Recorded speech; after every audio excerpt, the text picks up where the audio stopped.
સમાનધર્મ શ્રેણી એટલે શું, તેની કોઈ પણ ચાર લાક્ષણિકતા જણાવો. તો પહેલા તો આપણે સમાનધર્મ શ્રેણી એટલે શું તે જોઈએ.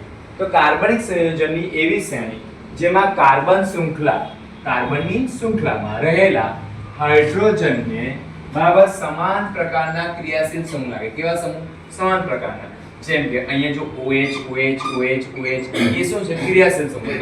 સમાન બરાબર શ્રેણી છે એમાં OH સમાન પ્રકારના ક્રિયાશીલ સમૂહ લાગ્યા. શ્રેણી બદલાઈ બરાબર તેવા વિસ્થાપિત કરવામાં આવેલો હોય તેને સમાનધર્મ શ્રેણી કહેવાય. નહીં સમજ પડે તો ધ્યાનથી રાખો. બીજી રીતે વ્યાખ્યા લખું તો સમાન ક્રિયાશીલ સમૂહ ધરાવતા. ક્રિયાશીલ સમૂહ કેવા છે? સમાન. જેમ કે OH વાળા બરાબર, અહીંયા છે COOH વાળા બરાબર. આવા ક્રિયાશીલ સમૂહ કેવા હોય? સમાન.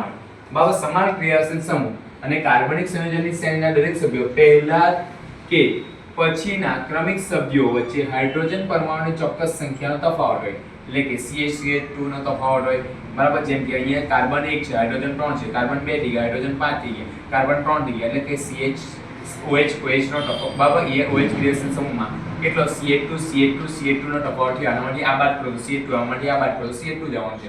તફાવત ધરાવતો હોય તેને કાર્બનિક સંયોજનની સમાનધર્મ શ્રેણી કહેવાય. જેમ કે CH3COOH બરાબર, એટલે કે મિથેનોલ બરાબર. હવે એમાં મેં CH2 એડ કરું. જો CH2 એટલે કાર્બન કેટલા થઈ ગયા? 2 અને હાઇડ્રોજન કેટલા થઈ ગયા? 5. OH થઈ ગયું એટલે કે બરાબર ઇથેનોલ બરાબર. એ રીતે પાછું એમાં CH2 એડ કરું બરાબર, એટલે કે કાર્બન કેટલા થઈ ગયા? 1 2 તો હતા, 2 1 3, હાઇડ્રોજન 5 હતા, 2 7 OH. એવી રીતે આ વધ્યા કરે તો આ એકબીજાને કેવા કહેવાય? ક્રિયાશીલ સમૂહ શ્રેણી કહેવાય બરાબર. એટલે સમાનધર્મી ક્રિયાશીલ સમૂહ. તેવી રીતે અહીંયા પણ જુઓ બરાબર. શું છે? HCOOH એટલે methanoic acid, CH3COOH ethanoic acid બરાબર, C2H5COOH.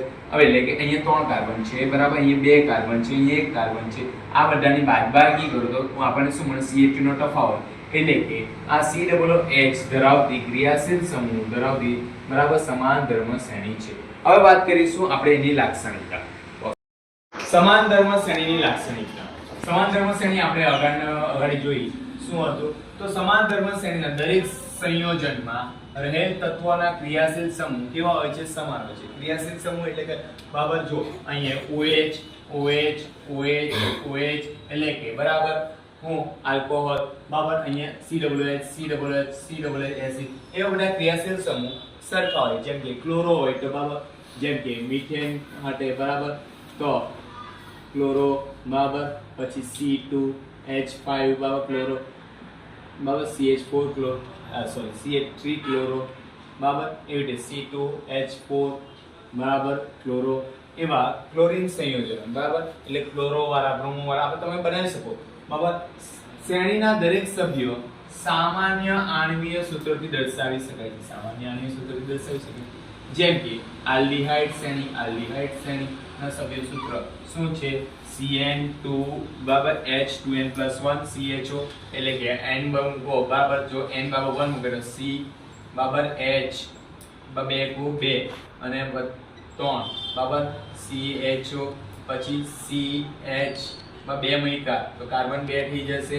2 ને 2 2 4 ને 4 ને 1 5 એટલે કે CHO પછી જો 3 મૂકે n બરાબર તો C3H 2 3 2 6 ને 1 7 બરાબર CHO. આવી રીતે નવી આલ્ડીહાઇડ શ્રેણી તમે બનાવી શકો છો બરાબર.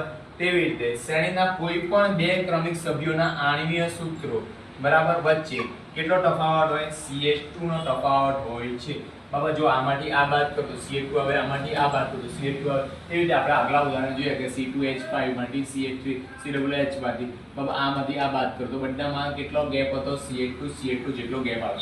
જો દરેક શ્રેણીમાં CH2 જેટલો ગેપ આવે તો એ કઈ સમાનધર્મ શ્રેણી છે.